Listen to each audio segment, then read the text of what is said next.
இப்போ 2 நாட்கள் முன்னாடி திராவிட கழகங்கள் வந்து ஒரு கூட்டம் ஒன்று நடத்துனாங்க. அந்த கூட்டம் பார்த்தீங்கன்னா, அண்ணன் சீமானை இழிவுபடுத்தும் விதமாவே பாலியல் குற்றவாளி சீமான், தமிழை இழிவுபடுத்துற மாதிரி ஒரு கருத்தரங்கம் பண்ணியிருந்தாங்க. அதை பத்தி உங்க கருத்து என்னங்க? அதை சொல்கிற தகுதி பெரியார் திராவிட கழகத்துக்கு இருக்கா? முதல்ல வந்து திராவிடர் கழகத்துக்காரங்க மணியம்மை திருமணம் செய்யும்போது பெரியாருக்கு வயசு எவ்வளவு? அந்த வயசில் அவருக்கு திருமணம் ஒன்றும் தேவையா? அப்போ அவர் அதை பேசக்கூடிய தகுதி பெரியாரை தலைவராக ஏற்றிருக்கிற திராவிடர் கழகத்துக்கு கிடையாது.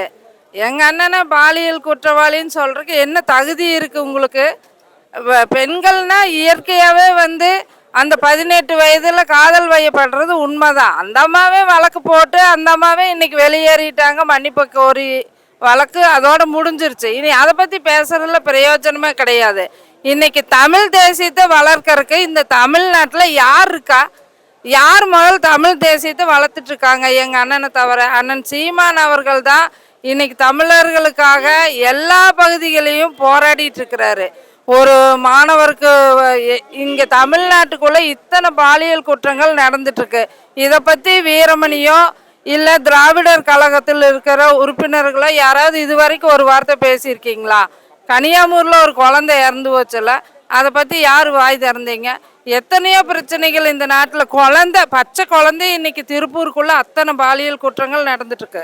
அதை பற்றியெல்லாம் பேசலை. இன்னைக்கு தமிழ் தேசியத்துக்காக போராடி இந்த நாட்டில் இருக்கக்கூடிய லஞ்ச லாவண்ய ஊழல்களை ஒழிக்கணும், நல்ல தரமான கல்வி கொடுக்கணும், நல்ல குழந்தைகளுக்கான வேலை வாய்ப்பு கொடுக்கணும்னு அண்ணன் முன்னெடுத்திருக்கிற சிறந்த அரசியலை ஏன் கேவலப்படுத்துறீங்க? அந்த தகுதி உங்களுக்கு இருக்கா? முதல் பாரதியார் பற்றி அண்ணன் பேசினார் அப்படின்னா, இன்னைக்கு பாரதியார் தான் முதல் நமக்கு ரோல் மாடல் மாதிரி. பெரியாரெல்லாம் ஒன்றுமே கிடையாதுங்க. முதல் பாரதியார் தான் பெண்களோட விழிப்புணர்வை உண்டாக்குனாரு. மறுமணத்து வேணும் அப்படின்னு எல்லாம் பண்ணினது பாரதியார் மட்டும்தான். பெண்களை வெளி உலகுக்கு கொண்டு வரணும் அப்படின்னு பாரதியார் தான் முயற்சி செஞ்சார். பெரியார் அதை வழி நடத்தி அதை அவர் பார்த்து தான் இவர் வெளியில் கொண்டு வந்தார ஒழிய இவராக எதுவுமே செஞ்சதாக இது வரைக்கும் கிடையாது. சும்மா எதுக்கு தேவையில்லாமல் திராவிடர் கழகம் எங்கள் அண்ணனுக்கு கெட்ட வேற உண்டாக்கிட்டு இருக்கீங்க.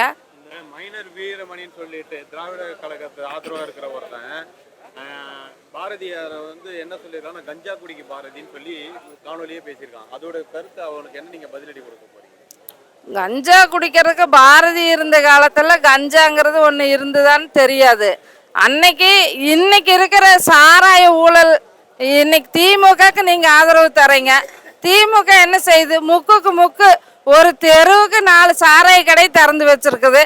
மக்களை குடிகாரனாக்கி வச்சிருக்கிறாங்க.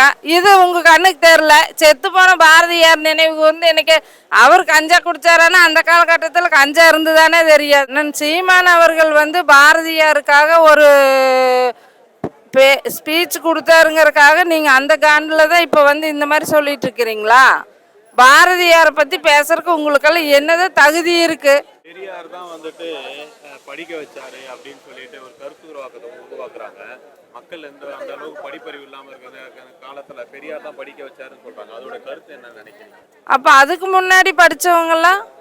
முன்னாடி படிச்சவங்க அவங்களாம் படிக்க வைக்கலையா? இவங்க வந்து சொல்லிதான். இப்போ நம்ம அம்பேத்கர் எடுத்துக்கோங்க. இன்னைக்கு சட்ட மேதையா இருக்கிறாருன்னா அவரை படிக்க வச்சதார் பெரியார் தான் வந்து படிக்க வச்சாரா அம்பேத்கரை? அதே மாதிரி தமிழ்நாட்டில் எத்தனை படிப்பாளி இருக்காங்க. கம்பர் ராமாயணம் எழுதினார், அவர் படிக்காமலாம் எழுதியிருப்பாரு. அப்போ இவர் தான் பெரியார் தான் போய் அவருக்கு சொல்லி கொடுத்துட்டு வந்தாரா? ஆமா, 50 ஆண்டு கால ஆட்சி திமுக அதிமுக தான் இருக்கு. அவங்க மேல் பூசி வச்சிருக்கிறாங்க. பெரியார் தானே இன்னைக்கு வந்து ஜாதி ஒழிப்பு மறுமணம் திருமணம்னு சொல்லி அவர் நடத்தினதாக சொல்லி இவங்க மேல் பூசி வச்சிருக்கிறாங்க. அதனால மக்கள் நம்புற மாதிரி நம்புறாங்க. ஆனா இன்னைக்கெல்லாம் பெரியார்னா ஒண்ணுமே இல்லைன்னு எல்லாத்துக்குமே தெரிஞ்சு வச்சு அதை தூளா உடைச்சிருச்சு நாம் தமிழர் கட்சி. அப்புறம் எதுக்கு டிசியில ஜாதி? எஸ்சின்னா ஒரு பட்டியல் கொடுக்குறீங்க, அந்த பட்டியலில் இடஒதுக்கீடுங்கிறீங்க, அருந்ததியர் இன மக்களுக்கு இடஒதுக்கீடுங்கிறீங்க. இதெல்லாம் எந்த இதில் கொடுக்குறீங்க? எந்த அடிப்படையில் கொடுக்குறீங்க? ஜாதி இல்லாமல் நீங்கள் எப்படி கொடுக்குறீங்க? இன்னைக்கு ஒன்றும் வேண்டாம், ஒரு எலெக்ஷன் வருது, எலெக்ஷனில் வந்து இடஒதுக்கீடு பண்ணி தான் நீங்கள் எலெக்ஷனில் ஆள் நிறுத்துறீங்க. ஜாதி இல்லாமல் எப்படி ஆள் நிறுத்த முடியும்? ஏன் எல்லா தொகுதியிலையும் ஒரே மாதிரி வேட்பாளர் நிறுத்துறது இல்லையே? தனி தொகுதின்னு இருக்குல்ல. அப்போ ஜாதி இல்லைன்னா தனி தொகுதி எதுக்குங்க தமிழ்நாட்டுக்குள்ள? இப்போ நாம் தமிழர் கட்சி பார்த்தீங்கன்னா தலைவர் அவர் புகைப்படம் காட்டி தலைவர் பேரை சொல்லி தான் கட்சி ஓட்டுக்கு எல்லாம் பேசுறாங்க. ஆனா திராவிட கழகங்கள் திராவிடர் பெரியாரை பத்தி பேசல. அது என்ன சொல்ல வரீங்க? அவங்க பெரியாரை பத்தி பேசாம அவரு கலைஞர் இருந்த காலத்துல, பேரறிஞர் அண்ணா இருந்த காலத்திலேயே வந்து பெரியாரும் திமுகவும் எதிர் துருவங்கள்ல தான் பயணிச்சுட்டு இருந்தாங்க. இன்னைக்கு கட்சி அரசியல் ஓட்டு அரசியல்னு வரும்போது நீங்க அவங்கள கூட்டணிக்கு உள்ள கொண்டு வந்துட்டு அவங்களுக்கு அவங்க வைத்திருக்கிற சொத்துக்களுக்கான வரி விதிப்பையெல்லாம் வந்து கண்டுக்காம விட்டதுனால அவங்க உங்களுக்கு இன்னைக்கு ஆதரவா இருக்காங்க. அதனால நீங்க வந்து அவங்களோட இன்னைக்கு பெரியார் வெறியார்னு புகழ்ந்து தள்ளிட்டு இருக்கிறீங்க. இந்த மக்களுக்கு நீங்க என்ன சொல்ல விரும்புறீங்க? நாம் தமிழர் மக்கள் வந்து நீங்க சிந்திக்கணும், சரியான சிந்தனையோட வாக்கு செலுத்தணும். ஏன் அப்படின்னா இந்த நாட்டில் வந்து ராஜாக்கள் ஆண்ட காலம் இருக்கு. அந்த ராஜாக்கள் நம்மளை அடிமைப்படுத்துறாங்கன்னு சொல்லி தான் இங்கே வந்து மக்களாட்சி வரணும் அப்படின்னு சொல்லி இது ஆங்கிலேயர்களால் கொண்டு வரப்பட்டது. ஆங்கிலேயர் நம்மளை அடிமைப்படுத்தினாங்க. அவங்கக்கிட்ட இருந்து போராடுறதுக்காக எத்தனை உயிர் தியாகம் பண்ணி இன்றைக்கி அந்த சுதந்திரத்தை பெற்று கொடுத்துருக்காங்க. ஆனால் இந்த சுதந்திரத்தை நீங்கள் இந்த திமுக அதிமுகவுக்காக 200 300 வித்துட்ருக்கிறீங்க.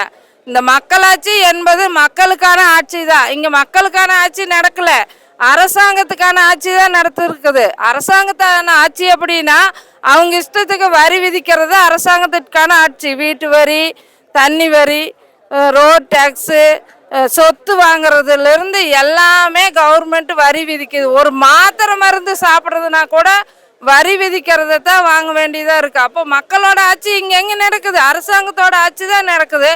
அந்த அரசாங்கத்தை நடத்தக்கூடிய இந்த ஊழல் கட்சிகள் திமுக அதிமுக பிஜேபிகள்னால இங்கே எந்த ஒரு நல்ல இங்கே நம்மளுக்கான நல்லதே எதுவும் நடக்கலை. ஒரு கல்வி இல்லை, ஒரு எதுவுமே கிடையாது. இங்கே நல்ல ரோடு வசதி இருக்கா, நல்ல தண்ணீர் வசதி இருக்கா, நல்ல கல்வி வசதி இருக்கா, நல்ல மருத்துவ வசதி இருக்கா? எதுவுமே இல்லாத இந்த அரசாங்கத்துக்காக மக்களால் நீங்கள் வாக்கு செலுத்தி உங்களை தேர்வு செய்யறதுல என்ன பயன்? அதனால் சிந்திச்சு எல்லாம் நம்மளுக்கு தரமானதாக தருவாங்களா, நல்ல வேட்பாளராக இருக்காங்களா, லஞ்ச லாவண்ய ஊழலற்ற ஆட்சி கொடுப்பாங்களா அப்படின்னு சிந்திச்சு பார்த்து நீங்கள் வாக்கு செலுத்தணும். விவசாயிக்கு வாக்கு கொடுங்க. சீமானோட கரத்தை வலுப்படுத்துங்க. நன்றி. நாம் தமிழர்.